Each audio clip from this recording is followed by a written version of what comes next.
many kids make it and play for? Now, the first round's the only guaranteed. It's a 3-year guarantee with the NBA, right? Right. Okay. Fine. That's terrific.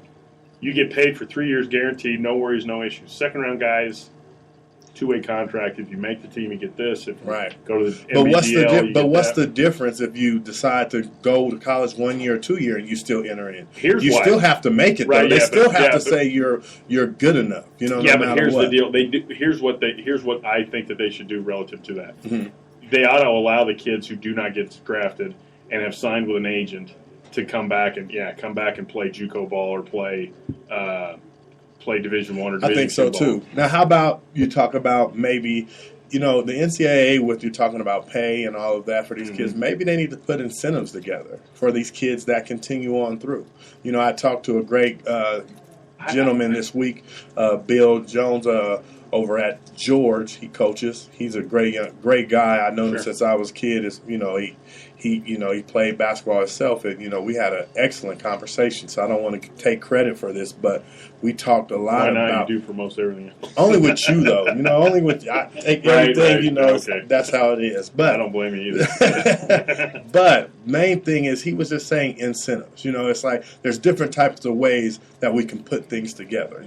Why not put something together? Say, okay, each year you're in school, right? Mm-hmm. You get $25,000 or $25,000 a year. Here's why. But wait, you got to listen. Why can't you? They're making over millions each year. Now, of course, you're going to say, I know where you're going to go, Jeff. Well, certain schools can do this. Yes. That's the same way if you stop going to high school, you go get a job out here. Right. You may go get a job paying $20. I may only go get a job paying $8 an hour. That's life. We got to understand that. That is correct. You know what? That's the game, and you opt in to play it. That's where your quality level. Some schools may say, well, if every year you stay here, depending on how much they earn off of their sport, we'll put this to your funding. So you'll have an extra $10,000. You really think that the financial institution, and let's not kid ourselves. We're not kidding. It's about the money. Serious today, Jeff. Okay, let's be serious. The financial, they're not going to open the financial books to let you know how much. You don't have to. No company does. They put sure their. They do. Lots of companies do because they're publicly traded companies. But they have to allow them. But being publicly traded doesn't make them dictate how much they pay their employees. Are public institutions. But that doesn't mean how much they're going to pay their employees. That doesn't mean I have to. Yes, they do. They have to disclose exactly what a state employee makes. But they disclose that. But that doesn't mean that determines how much they set it at. Is what I'm saying. I understand. I'm telling you. So then each basketball player is going to be now a state employee. Well, they could be. I don't disagree. School, okay, it's just like a teacher there. I mean, but this is what. Listen. If they give an incentive that goes each year for that kid staying through, and if they graduate, they get this money. Right. Possibly, that works. Why not? Something to keep them there. Why are they going to these pro teams? Because again, because of the money. They're not going because it's not their sport. They want to play, and they get paid for it now, sure right? They do. Sure they do. So when you get tired of sitting here watching somebody play this, you're playing this sport, but everybody else around you is getting paid. Yes. There we go, people. I would get tired of that. In fact, I'm getting tired of this. But I agree with you. I know it's complicated, but I'm just saying it's a bowl of spaghetti you're trying to. But the topic they have to start doing. They should. They have I to. don't disagree with that. But again, the issue is, if I'm going to give a kid $25,000 a year, I'm just saying, you're just throwing that everybody's not. You can't say Murray could have paid you $25 because they better not have paid you $25. No, the deal was I'd have paid them to stay. I was fortunate enough to get to play. I said, "I can't watch uniforms, coach. Can you told I clean the uniform? You told him I have a left. I can throw. I can throw with my left arm. I used to pitch. They were down, no more pitchers. Yeah, they're like, go ahead. There's 12 guys that just got. And then you got a 4-year scholarship out of it. I did. Well, see, amazing happens. Yeah, but I only had 2 years to play. I got a 4-year scholarship. But 6 years eligibility. But what did you get out of it? Most important. Seriously, the most important thing for me was A, the education, B, the relationship. You got your degree. Yeah. See? So at the end of the day, we got to start encouraging these kids too. And I understand the money. I'm telling you right now. Well, what's the object at school? To get a job. Right. Would you get a job, please? This is what I'm going to tell you. Did anyone tell Mark Zuckerberg not to leave school to go? No. He just figured it out. But that's the thing. So in sports, it's the same way as doctors and lawyers. They just get an earlier shot at it. I 100% agree. But they get ridiculed. they get beat up over, well, why should they want? Well, hey, first off, I only have a short window of opportunity to capture this dollar. Yes. It's not like you're leveraging your athleticism against time, because ultimately none of us can fight Father Time. Well, and it's a run on the young guy, the young woman. And that's why those young kids keep going, because they got more tape on those older guys. Like, he got holes in his game over. He can't go to his left. Or he can't go to his or he's still playing in Chuck Taylors, and I'm playing Jordans. I got him playing the Chuck Taylors, the original cross trainer. The original one. Now y'all know when you see Jeff out there in the with my elbow pads and old school Larry Bird shorts, my Spongy Kidney glasses. Right. Come on, you guys, play some ball. And the white and green Converse, Larry Birds. Larry Legend. I shouldn't have said that because it makes me feel like I'm only putting you in the Larry Bird because I'm that good. Right. No. Yeah. I should have put you in the yellow and purple like Magic Johnson. Hey. Couldn't you imagine yourself out there with a nice afro? Ooh, kill him. Pretty slick. That'd be slick. Pretty slick. He tans pretty good too. See, and a fro. Well, hey, man. We should do a Pepsi commercial like that. And take you out on the court, and it'd be City Prep commercial. Jesus. And you got game, and they'd be like, "This dude got a real fro." Yeah, the problem would be but we got to work on your jumper. For 30 days, you'll just take a shot. No. For 30 days, you're going to just take jumpers. You're going to make sure so when you catch it out. During basketball season, I shot jumpers every day. I'm talking about we got to make them. So when you go out there, we got to really. We had a ton of shooters, we had no makers. We can edit the commercial and make it look like you was just killing them out there. Hey. Anything. All right, fine. Let's do that. It's all good. Let's get ready. We'll move on with this topic. We'll talk about it more and more. We're going to take some calls later about it. We want to hear what people feel out there because it's a very important topic. Prep to pro. You know, a lot of kids want to go pro. A lot of kids look at that opportunity.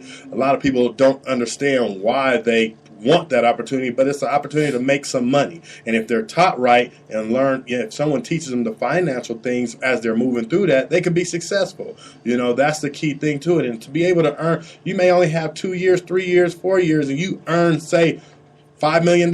That's a good start as a young person to be able to create a nest egg. For you or me, right, you know.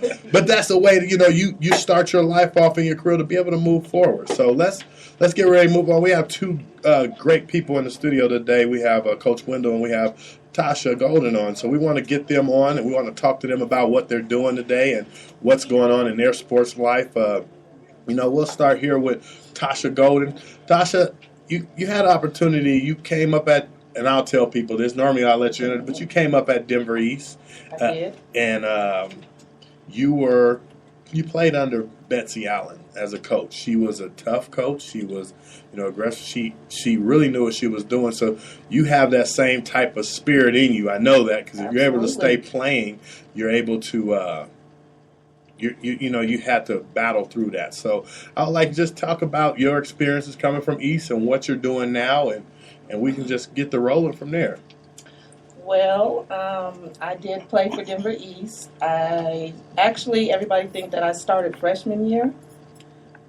Everybody think that I started playing basketball freshman year for East, but I have a secret to tell you guys. We get that secret. Just us. I actually started with George Washington under Coach Foxworth. Really? Okay. And I transferred over to East, which I felt was the best thing ever because everybody know the Angels rule. Right. Hey. Now you say that after you went over there to a Patriot. And I did play under Betsy Allen, and she was absolutely a really tough coach, but at the same time, she was a very caring, loving person as well. She taught me one thing, and that was not to be afraid because I'm kind of shy. Right. Nobody knows that either. Because I talk a whole lot. They don't know how much you've been talking off mic right now, but I am very shy. Okay. She also taught me how to believe in myself, to Absolutely. be able to not just limit myself to one position. Right. Although I wanted to play point guard, everybody know I can't dribble that well. For some reason, that's key at that position, so we'll keep going. Right. But she did teach me how to basically test the waters, and like I said, that was like some of the best advice that I've been given. Now, you said some key things there. She taught you a lot, but with girl sports, for you being a female, and a lot of these young ladies right now, Colorado, the sports is declining right now. Absolutely. Well, the number of females participating in sports is on the decline, and we're trying to get that up. We're trying to encourage more. We want to encourage these young ladies to participate more. So do you feel like sports helped you in life right now where you're at to be able to battle? Do you feel like it helped you out? Absolutely. Just as like any other kid, I have bad influences, bad situations, and playing sports basically kept my spirits up. Absolutely. I had something to look forward to every day. Yeah. Even though I don't like to run a lot, when it comes to actually playing, right. I don't really. It's the preparation of that. Right. I know. Everybody dreads that practice. Practice isn't, like Allen Iverson said, practice. Practice. Right. We're talking about practice. But come on, man. Practice. Not the game. We're talking about practice. But it developed you. And, Absolutely, yes. for that, right now, you're a mother, yes. So how are you encouraging your kids, to play sports, and how are you using sports in their life right now to help them grow? Well, my family background, we, like a lot of people in my family, play different types of sports. Uh-huh. Right now, I'm really big on football because I do have 2 boys. Okay. And actually, Coach Window coached my older son. What a coincidence. Jeff set that up. Right. I was not good. But some of the things that Betsy taught me, I kind of, used that for them as well. Like motivation, encouraging them. I do have a daughter, too. Okay. She doesn't play sports, but I'm trying to get her to at least play basketball. Play basketball, yeah. But I think it all helps with social. Right. I had a chance. I was talking with my kids last night, actually, and, my son was talking about, we were like, going into high school and, it's tough when you don't have, he was like, it's easier to go to school with your friends. I said, well, why do you have to go with your friends? That means you can't do nothing on your own. Absolutely. You have to be able to step out and go to a school that you want to go to by yourself and benefit you. Right. And first thing he said was, well, I went into school without friends. I went with a lot of friends. And I had to stop him. I said, well, how many kids that you went to middle school with went to high school with you? Right. And it was only one. Then he was like, well, I had a lot of friends when I went. You had a lot of friends from the sports. Right. See, he had a lot of friends that he played football with, that he played on the, futures team in high school, in Little League, those friends. And it's a world outside of school that allows you to interact, socially. I think it helps with kids' confidence. Right. So people have to understand that sports is just it's not always about winning and losing. You're still trying to develop character in life, yes, to win. So I that's one reason why I try and keep my kids involved in sports. Girls are just important in that, Absolutely. Almost more so, just because of the relationship skills that you build in teamwork. Right. Because as we know, sometimes females get they butt heads about opinions and about how things should be done. And I need a cat sound. I sure would have. You would have had that right there. Absolutely. It happens, everybody. I'm not saying. I'm just saying it happens. I've heard. I've never seen it. I'm going to blow the whistle on Jeff right there. That's the BS whistle. And you know what? A lot of that did come out on the court as well. When I played basketball, and I do see a difference in basketball from when I played to now. Like, we were really competitive and rough. Like really, really rough. I would come home with bruises all over my little bony legs. Mm-hmm. And, now I see some of the basketball games. And, I'm not taking anything away from the girls now, but they're just not as, I don't want to say passionate, but they're not as physical. Driven or physical. Mm-hmm. They're not as we physical. We talked about that a few weeks ago. And a guy, Coach, he's in West Virginia, Coach Huggins, talked about the competitiveness of the kids. It's about playing time, and that's the only leverage you have over a kid. But he said the drive to win is not there like it used to be because he says what is it? Oh, geez, I'm gagging on it. What is AAWA? No, what is what is the amateur AAU ball? He said with all the AAU ball, the kids get If you got the money, you get to play, Right. and it's not really about the competitive. Because if you win, you stay. Right. Yeah.